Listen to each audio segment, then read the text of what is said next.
नमस्कार मित्रांनो, competitive exams with Taufiq या यूट्यूब चॅनल तुमचं स्वागत आहे. तर MPSC आयोगाने MPSC महाराष्ट्र राजपत्रित नागरी सेवा संयुक्त पूर्व परीक्षा 2024 ची जाहिरात प्रसिद्ध केलेली आहे.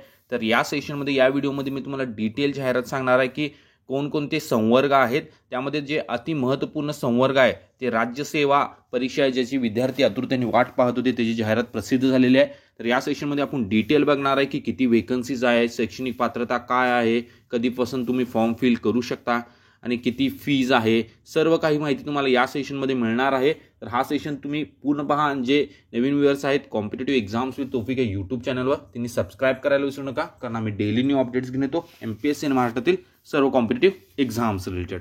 तर तुम्ही स्क्रीनवर पाहू शकता डिटेल जाहिरात मी दाखवलेलीच आहे की तुम्ही पाहू शकता MPSC आयोगाने जी जाहिरात प्रसिद्ध केलेली आहे ती PDF फॉर्मॅटमध्ये आहे आणि मी PDF फॉर्मॅटमध्ये ओपन केलेलं आहे पूर्ण जाहिरात. तर मी तुम्हाला डिटेल जाहिरात सांगत आहे. तर महाराष्ट्र राजपत्रित नागरी सेवा संयुक्त पूर्व परीक्षा 2024 महाराष्ट्र शासनाच्या विविध विभागातील खालील संवर्गातील एकूण 274 पदांसाठी ही जाहिरात आलेली आहे. तर महाराष्ट्र राजपत्रित नागरी सेवा संयुक्त पूर्व परीक्षा 2024 रविवार दिनांक 28 एप्रिल 2024 28 एप्रिलला एक्झाम होणार आहे. पूर्व परीक्षा एकूण 37 जिल्हा केंद्रावर घेण्यात येईल. तर महाराष्ट्र राजपत्रित नागरी सेवा संयुक्त पूर्व परीक्षा 2024 मध्ये कोणकोणते संवर्ग आहेत ते पाहून घ्या. विभाग दिलेले आहेत त्यांनी. सामान्य प्रशासन विभाग संवर्ग आहे राज्यसेवा. त्यानंतर त्याच्यासाठी 205 पदे आहेत. मृद व जलसंधारण विभाग महाराष्ट्र स्थापत्य अभियांत्रिकी सेवा 26 जागा आहेत एकूण. आणि महसूल व वन विभाग महाराष्ट्र वनसेवा त्यासाठी 43 जागा आहेत.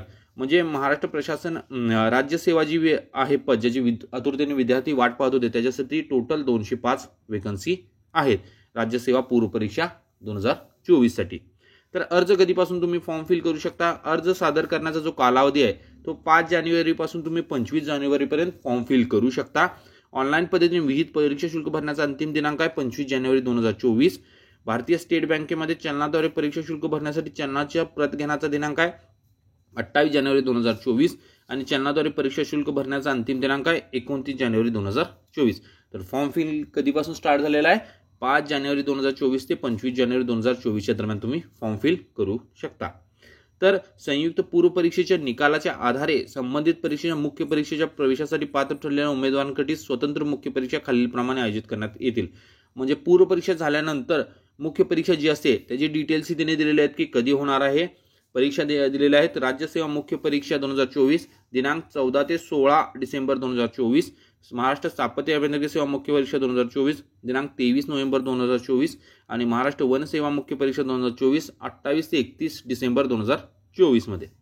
त्यानंतर पदसंख्या व आरक्षणासंदर्भातील सर्वसाधारण तरतुदी दिलेल्या आहेत.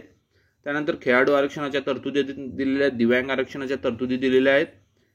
त्यानंतर अनाथ आरक्षणाच्या तरतुदी दिलेल्या आहेत. तुम्ही ते डिटेल पाहून घ्या, भरपूर मोठी PDF आहे. त्यानंतर पात्रता जी महत्त्वपूर्ण आहे ती मी तुम्हाला आता सांगत आहे.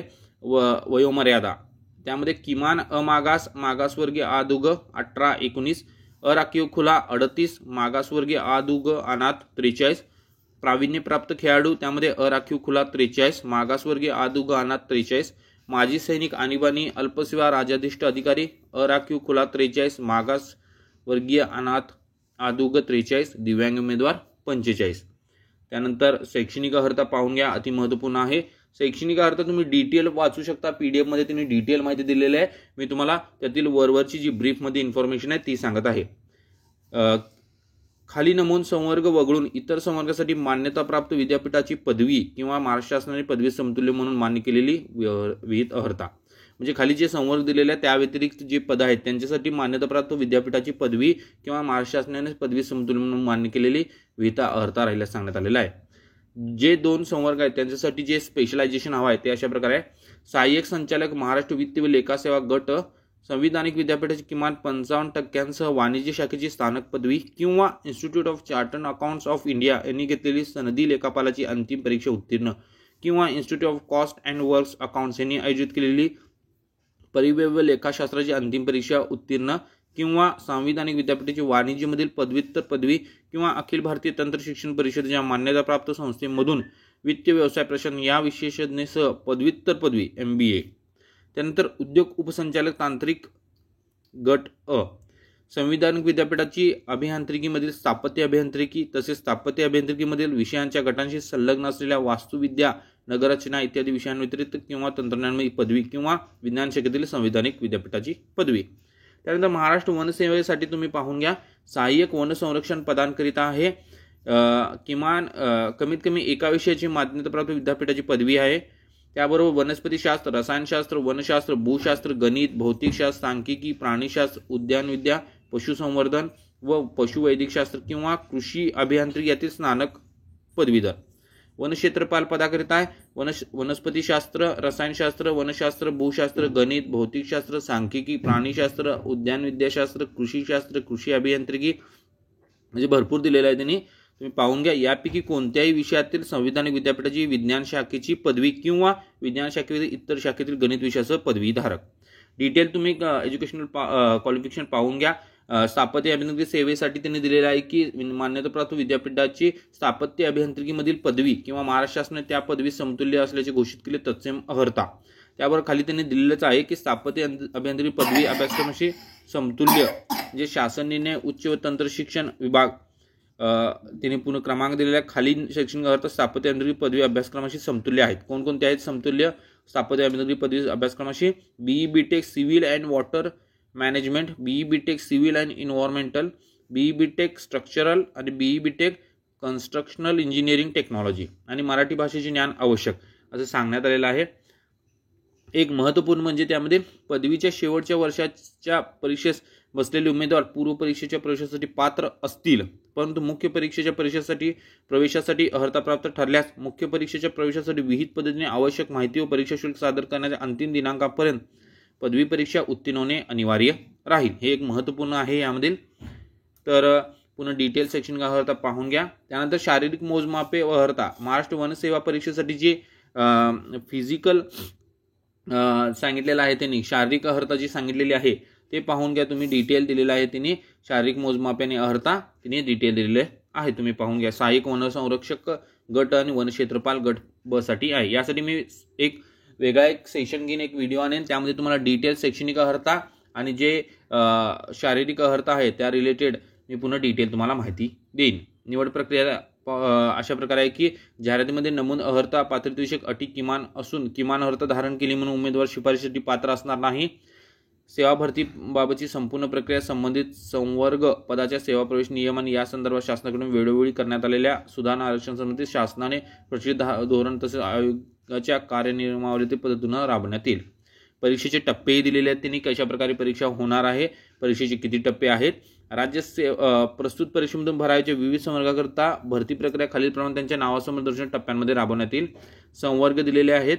राज्य सेवा परीक्षा, महाराष्ट्र स्थापत्य सेवा परीक्षा, महाराष्ट्र वन सेवा परीक्षा. टप्पे संयुक्त पूर्व परीक्षा व स्वतंत्र मुख्य परीक्षा. म्हणजे पूर्व परीक्षा कॉमन होणार आहे, एकच होणार आहे आणि मुख्य परीक्षा वेगळी होणार आहे. संयुक्त पूर्व परीक्षेची गुण किती आहेत? 400. मुख्य परीक्षेचे गुण वेगवेगळे आहेत. राज्य सेवा परीक्षा मुख्य परीक्षा 800 गुणांची आहे आणि मुलाखतीचे 100 गुण आहेत. महाराष्ट्र स्थापत्य अभियांत्रिकी सेवाची मुख्य परीक्षा 400 गुणांची आहे, मुलाखतीचे गुण 50 आहेत. महाराष्ट्र वन सेवा परीक्षेचे मुख्य परीक्षा 400 गुणांची आहे आणि मुलाखतीचे गुण 50 आहेत. म्हणजे परीक्षेचे टप्पे दिलेले आहेत त्यांनी. अर्ज सादर करण्यासाठी तुम्हाला सादर करण्याचेही टप्पे दिलेले तेही पाहून घ्या, अति महत्त्वपूर्ण आहे. खाते निर्माण करणे अथवा आवश्यक असल्यास खाते अद्ययावत करणे, विहित कालावधी तसेच विहित पद्धतीने खालीलप्रमाणे लागू असेल त्याप्रमाणे आवश्यक कागदपत्रे अपलोड करून अर्ज सादर करणे आणि परीक्षा शुल्काचा भरणा विहित पद्धतीने करणे आणि जिल्हा केंद्र निवड करणे हे महत्त्वपूर्ण आहे. कागदपत्रे दिलेली आहेत की कोणते अपलोड करावे लागतील या रिलेटेड तिने डिटेल माहिती दिलेली आहे. त्यानंतर आयोगाची वेबसाईटवर जाऊन तुम्ही फॉर्म फिल कुठं करायचा आहे. अर्ज सादर करण्याकरिता संकेतस्थळ आहे mpsconline.gov.in. अर्ज सादर करण्याचा सविस्तर सूचना आयोगाच्या mpsconline.gov.in तसेच mpsc.gov.in या संकेतस्थळावर उपलब्ध आहेत. परीक्षा शुल्काचा भरणा पाहून घ्या. परीक्षा शुल्क किती आहे? अमागास 544, मागासवर्गीय आदुग अनाथ दिव्यांग 344 रुपये परीक्षा फी आहे. ऑनलाईन पेमेंट तुम्ही करू शकता. तिने दिलेला आहे प्रोसेस. सबमिट आणि पे फीज या बटनावर क्लिक केल्यानंतर किंवा मुख पृष्ठामध्ये माझे खाते या सदराखालील अर्ज केलेल्या संवर्ग परीक्षेच्या यादीमधील फीज नॉट पेड अशी सद्यस्थिती लिहिलेल्या जाहिरात पद परीक्षेमधील पे नाव या लिंकवर क्लिक करून परीक्षा शुल्क भरणा करता येईल. पुन्हा डिटेल माहिती दिलेली आहे तिने, तुम्ही पाहून घ्या. सर्व काही अति महत्त्वपूर्ण आहे. त्यानंतर तिने परिशिष्ट दिलेला आहे PDF मध्ये. त्यामध्ये तिने डिटेल डिस्ट्रीब्युशन दिलेलं आहे व्हेकन्सीचं. कोणत्या पदाला किती वेकन्सीज आहेत, त्यामध्ये कोणकोणते. आता राज्य सेवा परीक्षा एकूण 205 पदे आहेत. त्यामध्ये तुम्ही पाहू शकता की उपमुख्य कार्यकारी अधिकारी गट विकास अधिकारी एकूण 27 पदे आहेत. त्यानंतर सहाय्यक संचालक एकूण 40 पदे आहेत. सहाय्यक आयुक्त प्रकल्प अधिकारी 3 पदे आहेत. उद्योग उपसंचालक तांत्रिक 7 पदे आहेत. सहाय्यक कामगार आयुक्त 2 पदे आहेत. मंत्रालय विभागातील कक्ष अधिकारी गट ब 19 पदे आहेत. सहाय्यक गट विकास अधिकारी गट ब एकूण 21 पदे आहेत. सहाय्यक आयुक्त राज्य उत्पादन शुल्क गट ब 1 पद आहे. कौशल्य विकास रोजगार व उद्योजकता मार्गदर्शन अधिकारी गट ब 3 पदे आहेत. सरकारी कामगार अधिकारी गट ब 2 पदे आहेत. असे डिटेल डिस्ट्रीब्युशन त्यांनी दिलेलं आहे, तुम्ही पाहून घ्या. पुन्हा डिटेल त्यांनी माहिती दिलेली आहे PDF मध्ये. एज्युकेशनल क्वालिफिकेशन आहे, एक्झाम पॅटर्न आहे, त्यानंतर सिलेक्शन प्रोसेस आहे, शारीरिक अर्हता दिलेली आहे, कोणत्या पदांसाठी लागणार आहे, कधीपासून फॉर्म फिल करू शकता, वेकन्सीचं डिस्ट्रीब्युशन दिलेलं आहे. तर पूर्ण डिटेल इन्फॉर्मेशन मी तुम्हाला या व्हिडिओमध्ये दिलेलं आहे. तर जे नवीन व्ह्यूअर्स आहेत, कॉम्पिटेटिव्ह एक्झाम्स विथ तौफिक या यूट्यूब चॅनल त्यांनी सबस्क्राईब करायला विसरू नका and press the bell icon for all the latest update regarding your exams.